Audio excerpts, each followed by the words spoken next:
Yes, let's try it again. Good afternoon, New York.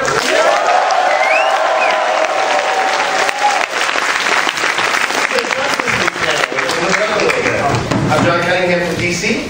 Welcome to the Justice League Forever Evil panel here at New York Comic Con 2013. Before we get into the panel, a couple of housekeeping announcements. First of all, how on earth can you possibly be fully enjoying this convention without your DC Convention app? It's downloadable free at all of your favorite app stores. And I guess the best way I can sell it to its efficiency is that everyone on my marketing staff now uses it to figure out where they're supposed to be. So no higher praise can come because we rely on it. The workplace testimonial. Next. If you've been around the convention circuit for the last year or so, you know that we've been involved in our We Can Be Heroes campaign to alleviate suffering in the Horn of Africa. Last year, by matching your contributions, we raised $2 million together. Where do you go?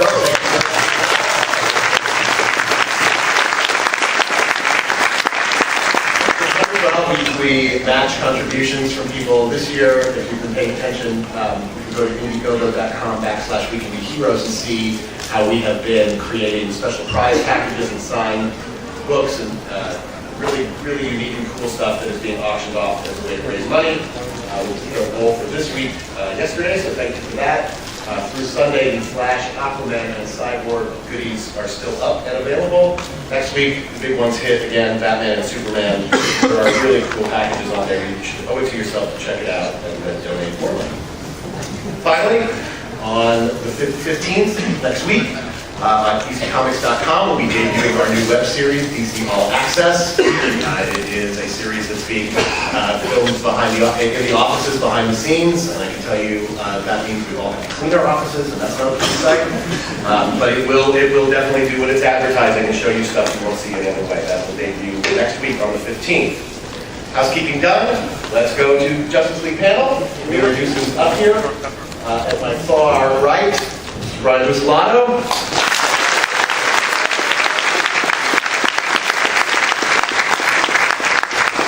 Brian, Joe Prado.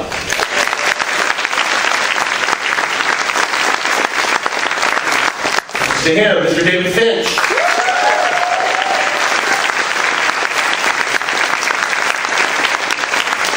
And David, Mr. Ray Fox.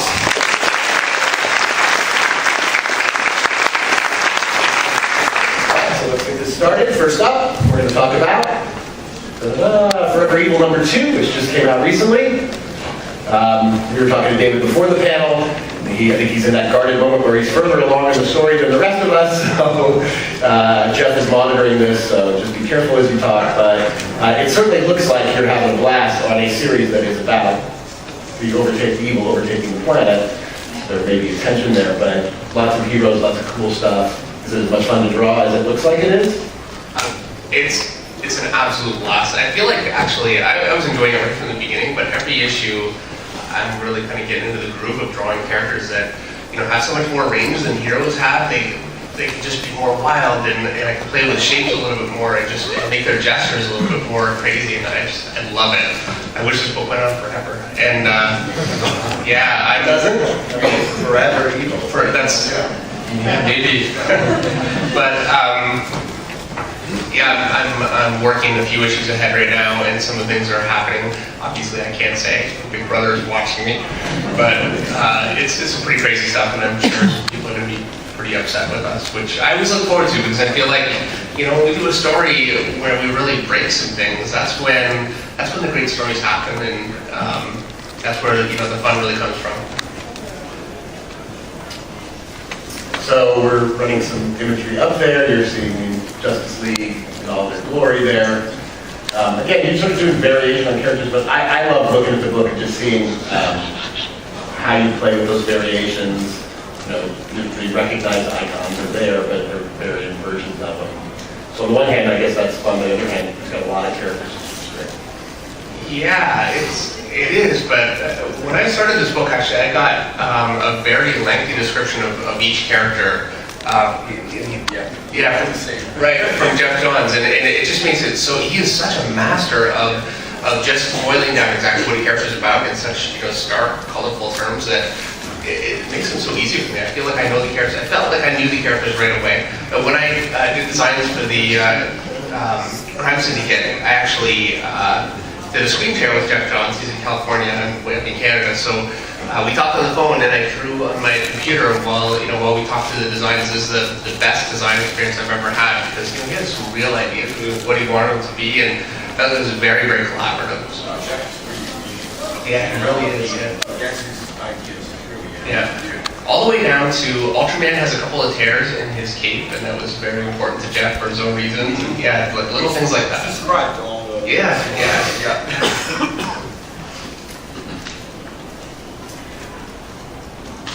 Okay, you said you're wrapping up issue 4 now, is that correct? So yeah, you're ahead. This book is on target, which is great news. And I'm sure as every time you get a script, there's plenty of surprises coming. That's what I love about the series. When you get to that, Jeff loves to specialize in that final drop the ball on that final page. And I'm reading this the same way you guys are because I've got issue 4 obviously, but I get one issue at a time and I don't know what's coming next. And I read the issue and I'm like, oh, we're doing that really? Okay. Yeah, this page is actually a lot of fun for me. This is something Jeff described right from the beginning when we were first talking about what he wanted to do with the book, and this is Power Ring and Deathstorm. And Power Ring is really, he's the direct opposite. I think of all of the crime syndicate, he's the most clearly the opposite of his,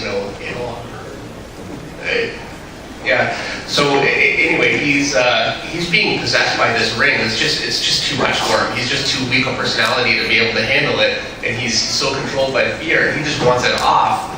And so he keeps talking to Deathstorm, and Deathstorm just keeps saying, well, let's just give it another week. Let's just give it another week, because Deathstorm really doesn't care about him at all. He just wants to see what's going to happen. So, and unfortunately, Power Ring is just too weak to see that he's being used. All right, beautifully iconic stuff as always, David.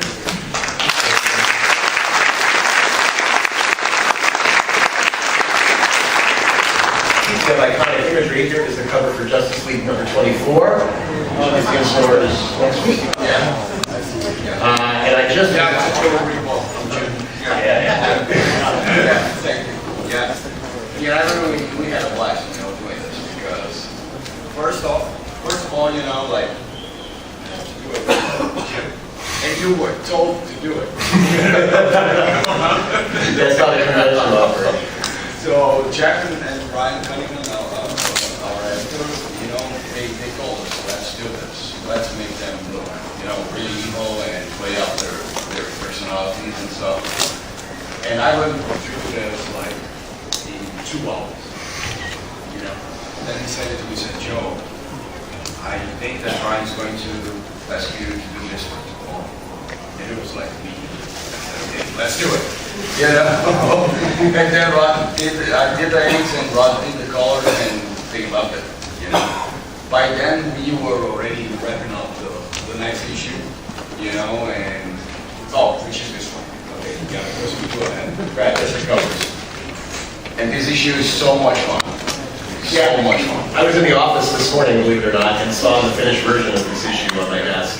And it is as creepy as a chapter in this book. I will risk, so that the panelists don't have to, saying something I'm not supposed to, but it sort of contains the origin of Ultraman. Yeah. And it is a creepy origin. Yeah. And the cool thing about the origin, visually, artistically, is that Ivan and I really went through into a different, kind of style. We didn't use like shadows and stuff, really to, show the opposite, and then it turns out to be evil. So it's really cool, to see. And I think that this image speaks for itself, like Ultraman versus Black Adam. Come on, that's super fun, See, that image is good. That one. We were even going to add like Lotus Lane on the background, looking through the wall like this. But then we said, okay, there's I don't know, sprinters and glass and stuff flying around, okay, let's not do this. She should be that. By then. And it was a really cool issue. And the next one is going to be really cool too. And about the plans and everything, I think that they can expect a lot of surprises, right? Oh, yeah. because, well, Jeff told us like it's a massive fan, so you, I want to read that. I want to read that. Aquaman is really, really, Aquaman. No, not Aquaman. I did Aquaman for 2 years, so. Ultraman. Ultraman. He's really evil. And Jimmy's being Spanish. Yes, you will see his full evilness on display in this particular issue, from what he does to right before Black Adam shows up to there's a moment where the baby chooses his Earth parents, and it's as creepy as anything I've seen. It's an awesome issue. All right, we teased that one very well. It'll be live next week. Next up, this is the cover of Justice League of America 24 on sale right now. This one is written by Matt Kint and drawn by Doug Monkey.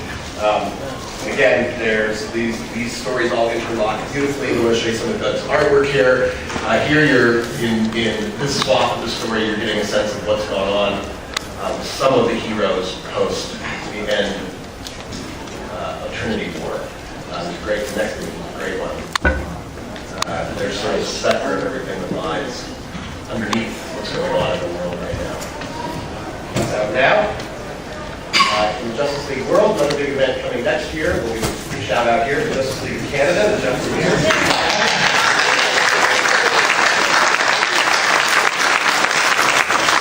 Note, if you will, the applause is led on the dais here by our two Canadian citizens out there.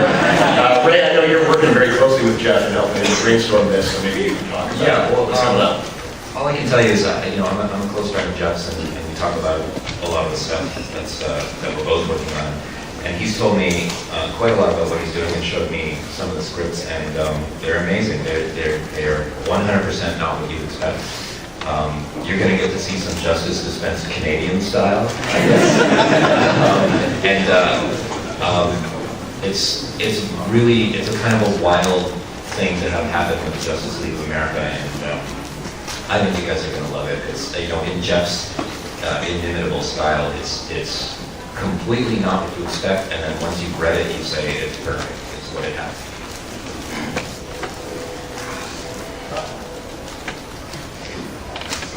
Yes, that's an ominous answer. I like that.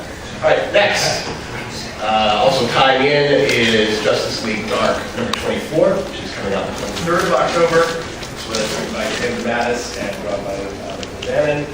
And again, we have John Constantine trying to figure out the part he's going to play here. We show a couple pages from this, but I think there's a direct link here to the next book we'll talk about.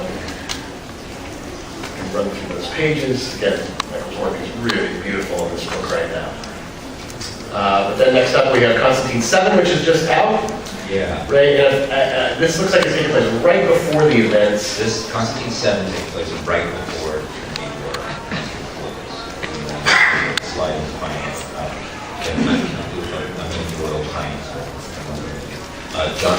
John Constantine, as he is, the guy who he is one of the only people who escapes the crime syndicate's wrath at the end of the Trinity War. So you're going to see how he did that and what it's like to. In this book, in Constantine, which is just before the end of Trinity War, John's going to start playing both sides, I guess. John is joining the bad guys, in a sense, and in service of saving the world, in a sense. Very soon in his book, you're going to see John committing some very serious crimes. Everything is going to change for how the world perceives him.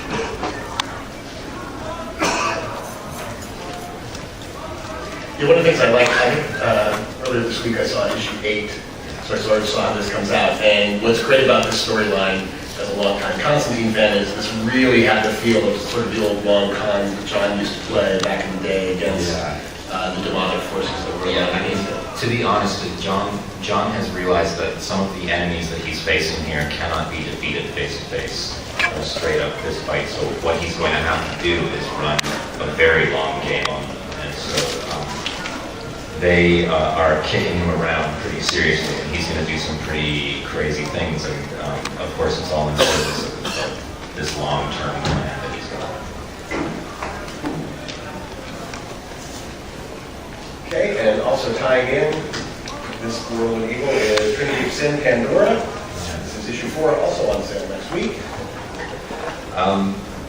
Pandora, the now 10,000-year-old warrior who was once blamed for releasing evil into the world, finds herself now in the middle of another scenario where great evil was released into the world while she was there. More than ever, she feels responsible. She feels like she needs to help do something about it. And she is going to play a huge role in the Forever Evil Blight story, which all of the Dark books are going to be involved with. Here you get to see Pandora actually getting a small glimpse at what might happen if the crime syndicate is allowed to run rampant.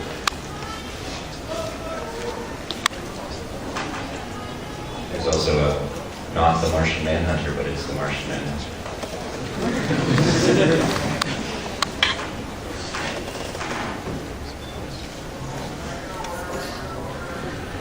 Okay, so then we have the trio of books that tie into the main event, outlining stories that are happening around the periphery. And of course, I don't think it would be a major PC Universe event if the Rogues didn't have some sort of featured role in here. And don't tell me, Brian, let me guess, the Rogues are not going to play this one according to plan, hence their name. They're going to rebel. I mean, everyone who knows Rogues and knows, what their credo is. Hopefully, you guys picked up the Villains Month issue. Sort of sets up what's going to happen. These guys, they're about to score. They're about stealing and then drinking beer, playing pool, melting jukeboxes, and just having fun. They don't see themselves as villains, and they certainly don't want to take over the world. So when they're sort of handed the keys to the kingdom, and they, the world is theirs, they're kind of like, great, what are we going to do? Unfortunately for them, they get tasked to do something that they do not want to do, and they say no, and so they incur the wrath of those really mean-looking Justice League people. And so they end up on the run. Some bad things happen to Captain Cold and the rest of the guys, and that was Girder. We're moving ahead a little bit, piece of page from the interior, but Girder got his, I guess he got killed by Grodd in the Grodd One Shot. And so the Rogues come back to Central City, and they see the devastation that Grodd caused, and so they're kind of upset because they're, Central City's their home. And things go from bad to worse when they're asked to destroy Central City, and they say no. And that's more the results of Grodd being angry and taking on Central City.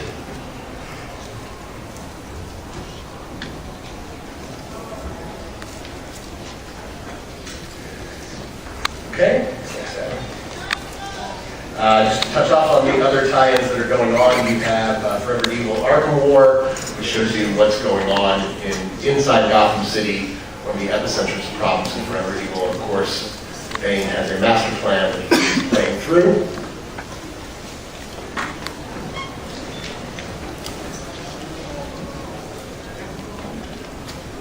Showing you some cool interior work there.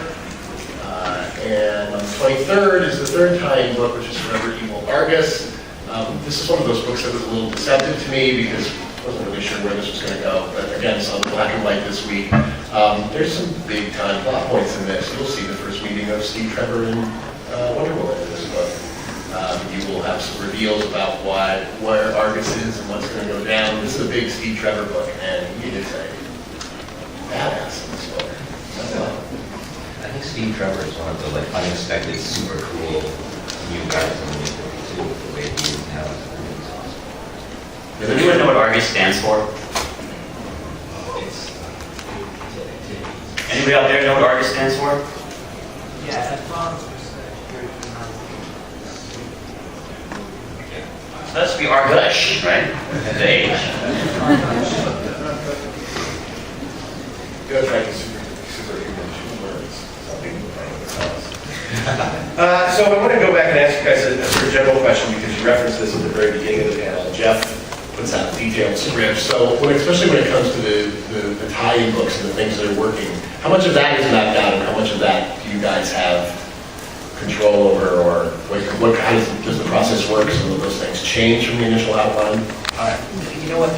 It's like Jeff is kind of like the spiritual godfather of these tie-in books. Like, it's really cool that we get these very strong sort of emotional guidelines from him, if that makes sense. Obviously, there's ground rules, but it's not like he's like, you know, slotting in our stories and we have to do a certain thing, and that's just it. He gives us this sort of groundwork and says, look, this is what we're trying to achieve with this particular tie-in, emotionally speaking. How do you want to do that? And then we get some pretty amazing things. I mean, J.M. Donatis and I are doing the Forever Eagle Blight tie-in, which is, as I said, all the dark books. And you know, we were free to come back and say, this is how we're going to get to the idea you're talking about. And it was like a great play back and forth. So I can only speak to my experience, but I think it's amazing you can get these completely different flavors, these completely different voices, all coming together on the concept of evil and evil's invasion. I think it's super cool. In my experience, I think it's been quite fun because I've never worked directly with Jeff on the writing side. So what he did is he basically laid out, you know, what his plans were, and he pitched all of Forever Eagle. And like, first I get like super excited because I think one thing that Jeff is amazing at is taking a character and like a moment and turning it into a huge event. Like, he gives you both the big and the heartfelt at the same time. And you know, as a writer, it's a challenge to do that. So to see him do it so effortlessly, it's really inspiring. So for me, it was the rogues do tie into what he's doing in Forever Evil. So I had to sort of fit what I'm doing around the things he has. Because Captain Cold's going to play a big part in Forever Evil. So at some point, Captain Cold gets separated from the rogue. So from Jeff's standpoint, you know, he pitched me ideas that we thought was cool. I turned in the script and we talked about it, and it was really organic. And you know, he didn't tell me like, you know, do this, do that. He allowed me to write the story I wanted to write, and generally any opinions he had only made things better, raised the stakes, and made me a better writer. It's kind of true too, like what Dave said. Like we are experiencing the story a lot the way you guys are. We're just getting it a few months earlier than you. We can build our parts of the story too. So like we get to see those crazy moments where you know Jeff will tell me on the phone, and then this happens, and I'm like, are you serious? So it's great that a few months later we get to see you guys the same way. Have you had the experience where Jeff will do like a layout with like the panels and stuff like that? Because like I actually asked him a question, like, how do I solve this? He's like, let me show you. And so at DC Burbank, they have like a whole wall that's dry erase board.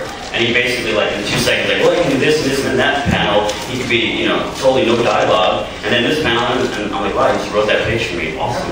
Awesome. He's awesome. Greg, you forgot to mention Forever Eagle Blight, so maybe you can take a moment and tell people what is that all entails and what's going to go on there. Okay, well, J.M. Donatis and I are handling a lot of the sort of supernatural books in DC's line right now. I'm writing Trinity of Sin, Pandora. Constantine, J.M. is writing Trinity of Sin, Phantom Stranger, and Justice League Dark. And we were approached with the idea that obviously you rip a hole from the evil universe into ours, and the crime syndicate comes in and basically instantly smacks down a whole lot of the heroic force on Earth. There has to be some kind of repercussions with the supernatural side of things. And J.M. and I kind of ran wild with that idea. So the Justice League Dark and these other characters are actually confronting the sort of psychological and supernatural ripples that occur because of this great evil that's unleashed in the world. And they actually, they have to go to some places that, I don't know, I don't want to use the word psychedelic, that's maybe not a good word for it, but they have to go like directly into the collective human unconscious to try and see if they can patch up a little bit of the damage that's happening. In John's opinion, this is like sticking your finger in a leaky dam. But it gets really, really dark and really, really exciting. Okay, let's bring the lights up. Our friends at Green Pop have put microphones in the aisleways here. We'll entertain audience questions at this point in time, keeping in mind that no one is here to say anything against quail. Also bear in mind, we've got a lot of prizes up here. Typically, these panelists award to questions I deem worthy. There are no stated standards for what worthiness is in this context. It's my decision, so arguing with the judge. It might be better off. So let's start right here on this aisle. Yes, sir. Hello? There we go. Hey. Hi, my name is Josh. I have two short questions. One, the Crime Syndicate has this really rich history, fan favorites, we've seen in a lot of things. Is there anything from the beginning that you guys knew you absolutely had to do or absolutely couldn't do? And second, is this going to bring us any closer to finding out who the question is when Trinity's in? I would say from my standpoint, from an artistic standpoint, I'm a huge fan of the original designs, and I love the Frank Wiley stuff. And I think a lot of the great works of the Frank Wiley story and kind of sensibility is still in those characters, which is important. And really, anything I ever do, I have so many favorite artists and writers, and I always pull from them. So I definitely have my own sense of rules based on what other people have done well in the past with those characters. I can address the question thing. The question plays a role in For Every Light, and you will see more about him. As far as learning who he is, well, I mean, even the question doesn't know who he is. Thanks a lot. You guys are great. Appreciate everything you're doing. That was a nice two-part question. We had to dodge the question, but I would say watch out for the question in 2014 as well. But for you, for asking that question, here's our Forever Evil #1 New York Comic Con variant. These are available for purchase at the meeting.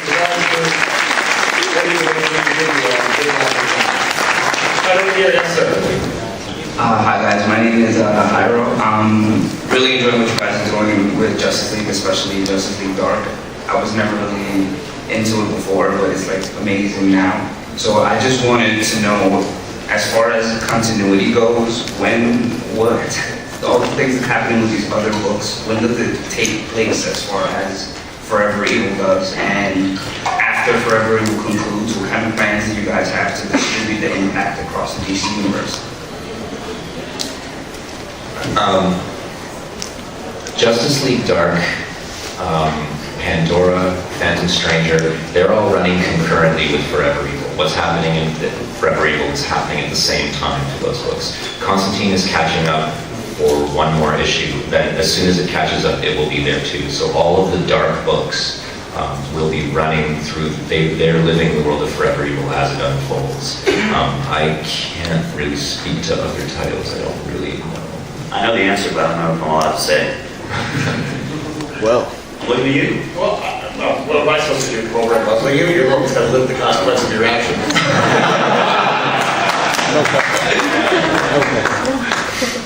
It's early. No, I'm not kidding. To the second part of your question, though, I can say this story has massive, serious effects. This is not something that's going to happen and go away, and everybody's like, "Well, we handled that title." No, this is a incredible traumatic experience for the world, and so everything changes. Thank you guys so much. Hey, I like it when people introduce themselves. It's very polite. You're the first person to do that today. So for you, match your shirt. We're giving these away in the mornings at the DC booth, but this is your Superman 75 replica cape, which I hope you will wear proudly around.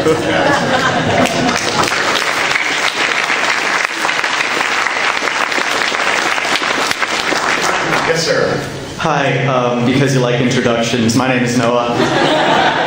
Let's see how that works for you, Noah.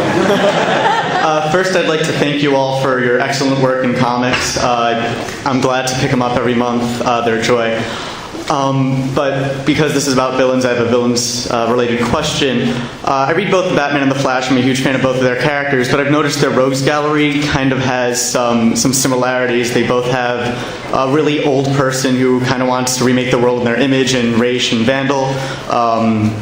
An ice-themed villain who kind of has a sympathetic character that they're fighting for, like in a hospital or near death, Mr. Freeze and Captain Cold. A big, strong guy who also has who's also like deadly smart, and Bane and Grodd, and I could go on and on.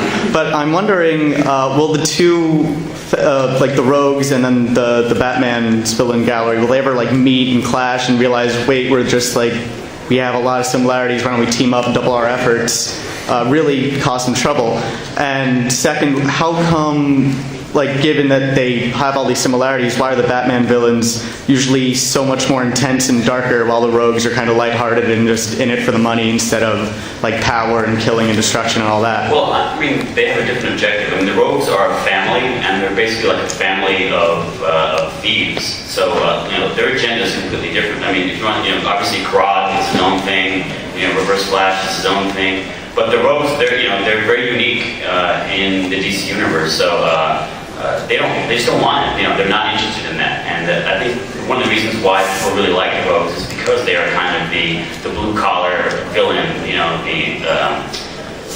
They think they're going to clock in at work and then steal something and then clock out and go, have a brew and have some fun. As far as are they going to meet the Rogues Gallery in Gotham, they actually will meet them in Rogues Rebellion. So there will be a little bit of interaction between the two, and they won't be friendly. Thank you.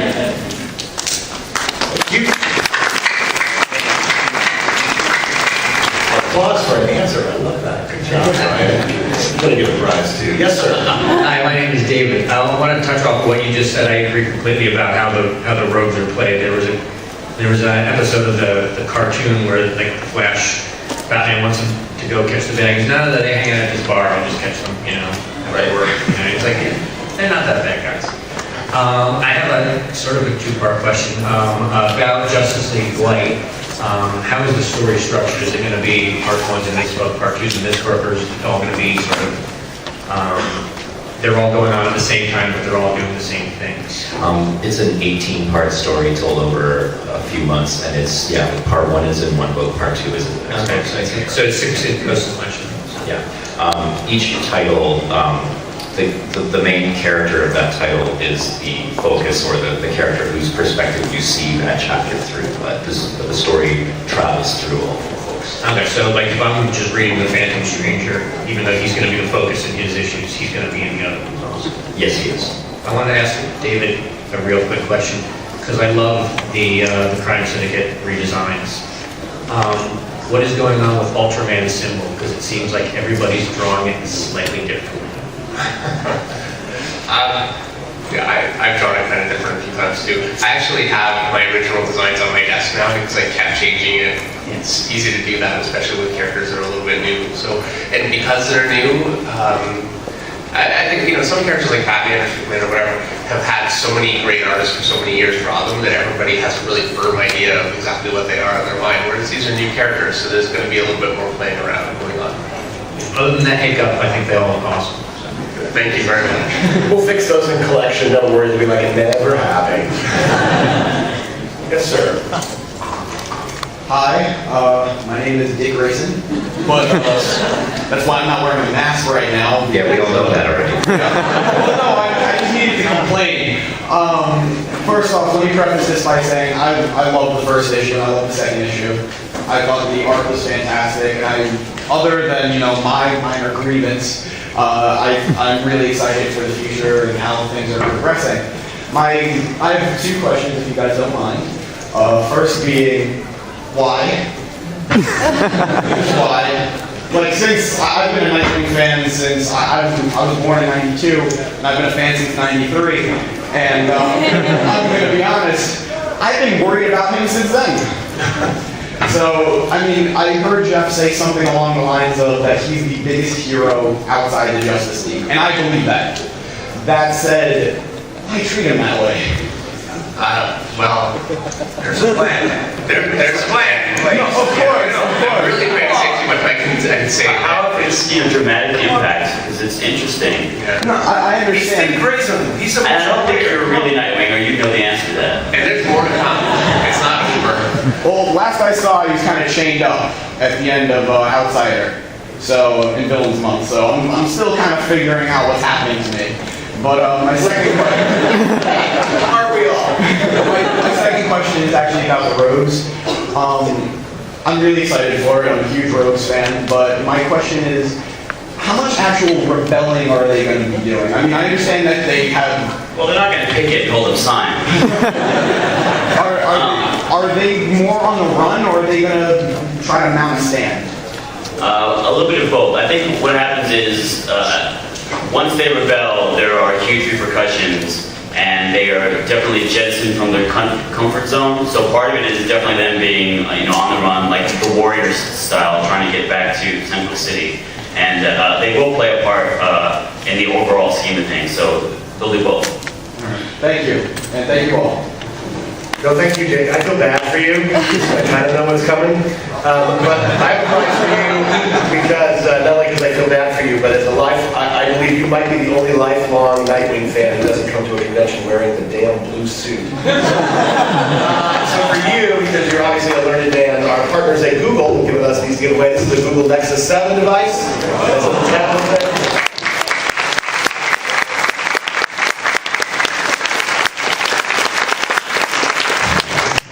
R.I.P. Dick Grayson. Next question. Hey, how you doing? My name is Tom. Joe, I thank you, and if you could, thank Jeff Johns for making Aquaman the badass that he is.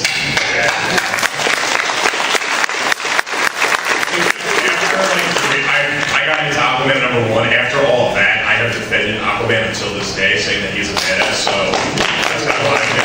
Don't you think too powerful to do justice, though? I actually haven't played the game. It's broken.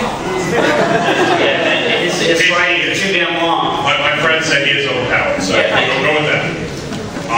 My question kind of has to do with the idea of what you said earlier about like the whole opening up into the evil universe, coming into like I guess the good universe being Earth 1.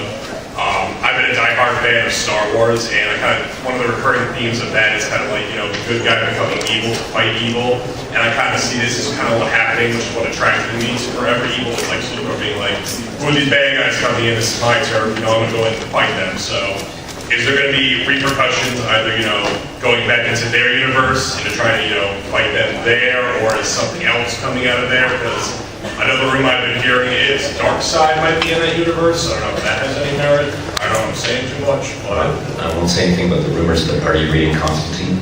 I actually have not. It's time to start. All right. All right, well, that was all I had, so thank you. Well done, Ray. Great job of that too. You nailed us everything today. Yes, ma'am. Hi, my question is for David Lynch.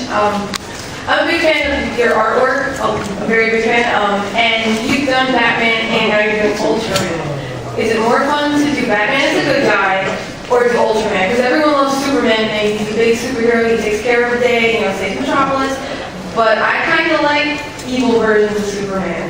So is it more fun doing Ultraman or Batman?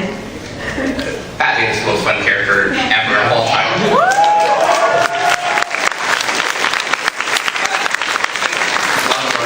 He's such a fun character, and I love Superman, but a Superman that's dark, and it's just so much more me, so I'm having a great time with it. But yeah, Batman is the greatest.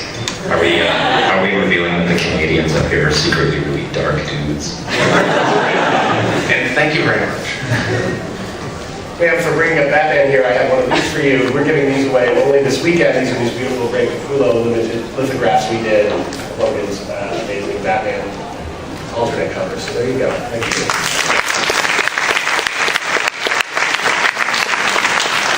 I say the phrase blue-suited Nightwing, and they show up at the microphone. Yes, Hi, DC crew. First off, I'd like to say I love you guys very much for entertaining us, giving us something to look at, and all the movies, comics, TV shows, and so on and so forth. And I'd like to ask actually two questions, one relatively short and the other one's somewhat normal. With the end of The Dark Knight Rises and then all the popularity of Nightwing comics and then like during YouTube teaser trailers, I guess you could call them, have you ever been approached yet to have an actual Robins and Nightwings into movies or TV shows? Because it's all for a long too. I don't think anyone in this dais would get that phone call. It's a little bit above our pay grade. Yeah, we do comic books. Warner Brothers does the movies, so you know you kind of have to ask them. Ask Mr. Warner and Mr. Brothers. Second longer question. Actually, it's kind of very tough. Just think about it. It's the blue suit is throwing you off. Yes, sir. I just had to say thank you guys. You make my comic book experience amazing. So I just wanted to thank you. And I was wondering, from a writer's and an artist's perspective, I know all of you guys work on books where like there's one main character and you have to write for them, and now like for these Forever Evil books, you have to do a lot of characters at once. Like, how is that like transitioning to that, and what makes it different writing for a lot of characters as opposed to just one? I think that for Ivan and I, it's you know, normal. We're doing Justice League, so you know, it's a lot of dudes and girls walking around with dice and everything. Yeah, I know for me, it's a lot of making mistakes in costumes, and some of them being caught, and some of them like Black Manta not being caught. But you know, yeah, it's a learning process. It's a lot of fun. I love it. I love being able to. No matter how much I love a character, no matter how much I love a scene, there's a time when maybe I'd like to be doing something else this morning, you know? So yeah, a book like this, yeah, it's just everything all the time. When Ivan messes up a costume, I fix it. I don't think so. What can I do? That's great. What? You know, it's like that.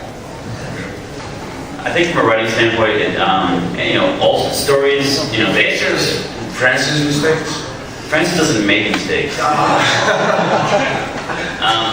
From a writing standpoint, you know, all stories have characters who want something or are going after something. So I think, you know, it doesn't matter if it's one character or if it's 5 or 6, as long as they all have a goal and there are obstacles in their way and challenges and conflict. I don't think there's any difference between writing, you know, 5 villains or 1 hero, because, you know, you need both to make a comic. So the rogues, they may be villains, but they're facing other villains. So, you know, it doesn't seem to make any difference to me at all. Okay. Also, I mean, it's with more characters coming to play, and oftentimes with characters that we aren't usually writing. I don't know for you, but for me, it's really refreshing. I get to pull in another character who's got a distinct voice that someone else has established, and I get to. It's you know, people say this a lot. I get to play with someone else's toy for a little bit, and it's fun. It's really great. Thank you. You guys are amazing. You liked everybody, and you asked the question that everybody answered, and as a moderator, I appreciate that. So for your shirt, I got a cake for you too.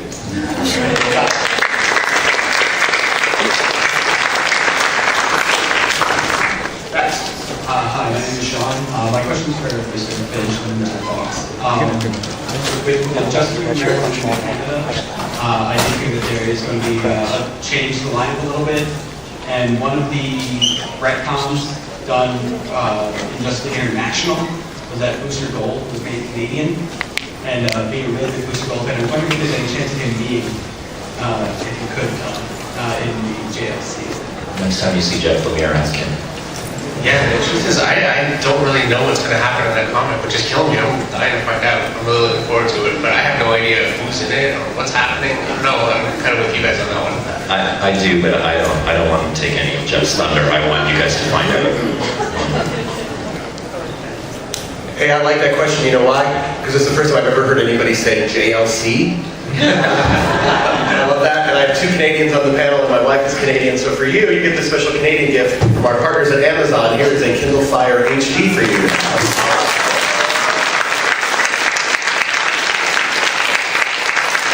I knew someone was going to play the Canadian part and come up big today. Yes, sir. Hi, my name is Justin. I have a question for Mr. Ray Fox. You have to tell an 18-issue story in like a couple of months. Is that, I guess, what is the process of that? You know, it's me and J.M. Mattis, we put our heads together and we came up with a story that, honestly speaking, is so rapid fire and so full of interesting stuff that it was not hard for us to come up with a story that it sounds daunting, 18 parts. People are just like, whoa. But now that we're deep into writing it, and we're finding that like each issue of it has either so bombastic or so emotionally explosive or so fast moving that we're actually glad we ended up having this many parts to play with, because we really think that as a whole it will come together as a really full, nice story. And this way we're not rushing to pack it into 4 issues, and we're not stretching it out into something longer than that. I think it's the perfect length, and I think the readers, once you get a chance to read it, I think you will agree. Thank you so much. Thank you. Yes, sir. Hi, my name is Connor. I'm from Northern Ireland. I'd just like to say you guys have done a great job, and you make me, want to choose DC over Marvel any day. And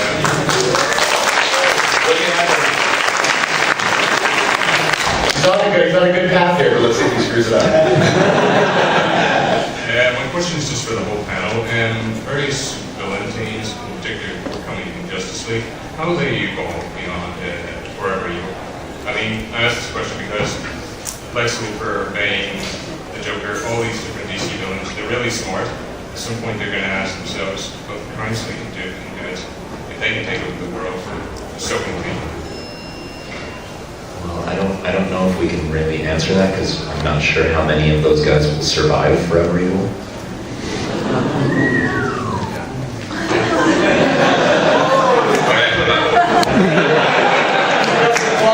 And the whistle, that's the end of the panel for you. Guess who won the prize now?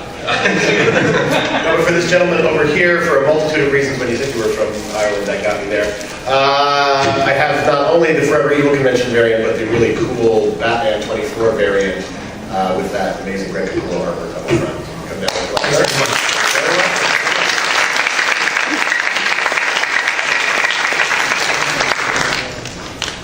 Thank you, sir. Yes. I'm Tommy Zimmer. I'm a freelance writer for a bunch of press outlets today. Huge fan of all you guys. You guys are doing great work. But I'm also from Dearborn, Michigan. I'm friends with some of the guys. But I was wondering, what was the decision on the last page on last Forever Evil issue? What was the decision behind keeping Batman alive and not the other JLA and JLA members? Because he just, with what Grant Morrison has done and Scott Snyder has been doing, he really seems like the Uberman. And He's Batman.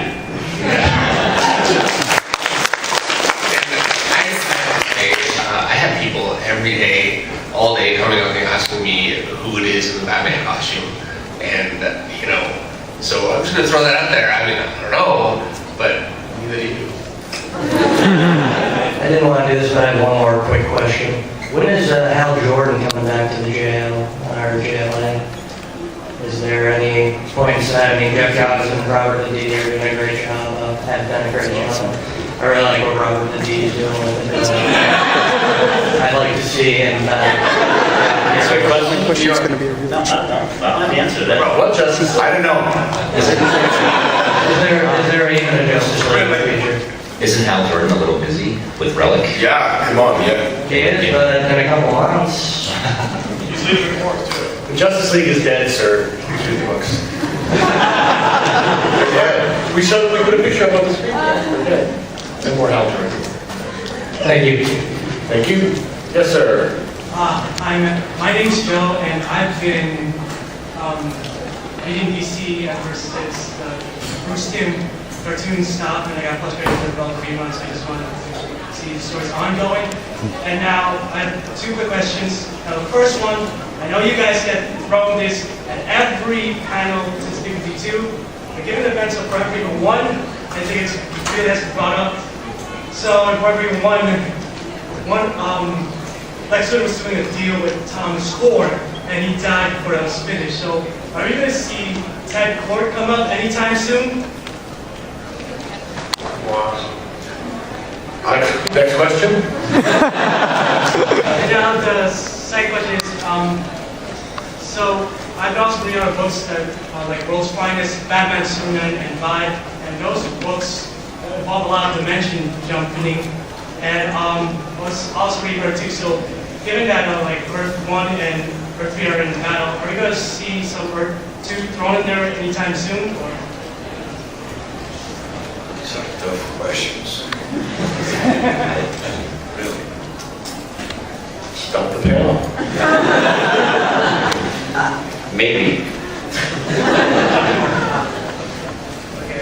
That's all I've got. I'd say you've all been doing great work, and I look forward to the upcoming months. Thank you, sir. Yes, sir. Hi, yeah, I don't really like my name, so I'm not really gonna say it. If anything, call me Alicia. Anyway, I have, 2 questions. One, do you think that the new 52 characters and the older characters could ever have, exist in the same comic? Or series? You mean pre-52?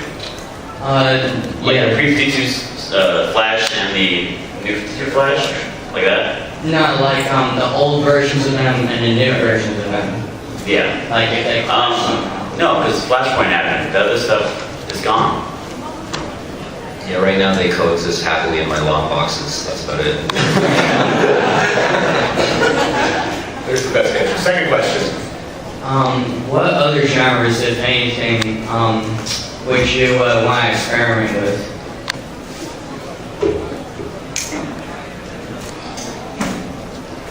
I'd like to learn how to sing. Singing. I like painting a lot. I never get a chance. I'm always too busy, so I always think, I want to get back to, like painting a cover or a short story or something. I always want to do it. I've always thought that, like a dark sci-fi story would be kind of interesting, because there really aren't many. The only one I can really think of is the Area 51 game or X-Files. You should have a look at Trillium and The Wake, a couple of great verticals. Sci-fi elements and pretty dark. Yeah, Sean Murphy artwork. Yeah. Hey, he will not be named. I'm giving you a Superman cake because I think the red's going to look fabulous.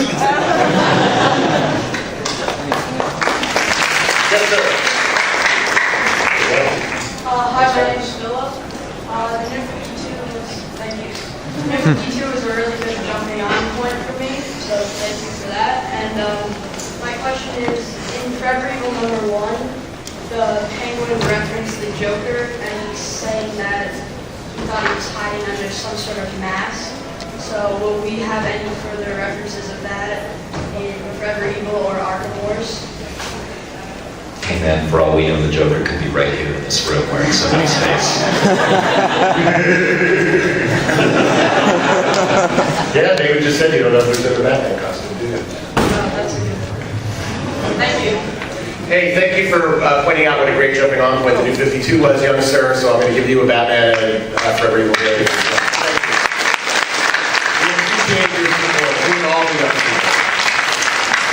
Yes, sir. Hi, I'm the Joker. Anyway, first I got to embarrass my girlfriend who said yes to marry me about an hour ago. Hey.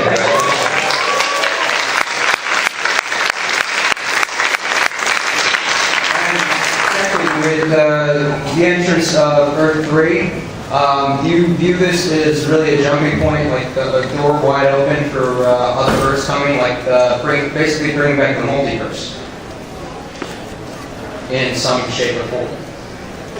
It seems like it, doesn't it? Yeah, I mean, yeah, I can tell you that most everybody on the New 52 Earth really hopes it isn't. All right, that was my question, so thank you. Thank you, sir. Congratulations.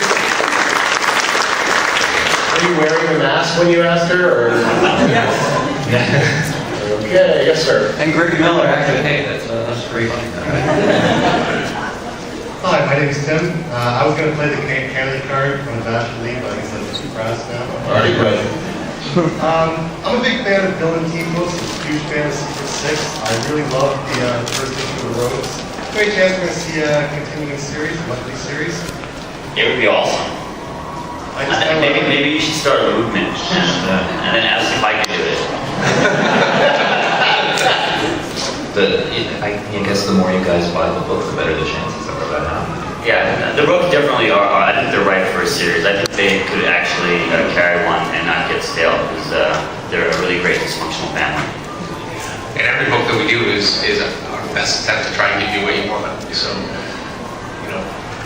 I think that would be great. I love the idea. Me too. Thank you. It's tough to contemplate a villain-based book right in the middle of everything we have going on. Tired of the villains. Somebody's got to be good. Yes, sir. Hi guys, how you doing? My name is Vinny. I've been reading New 52 to help me get into comic books because I didn't want to backtrack so much, so thank you very much for doing the change.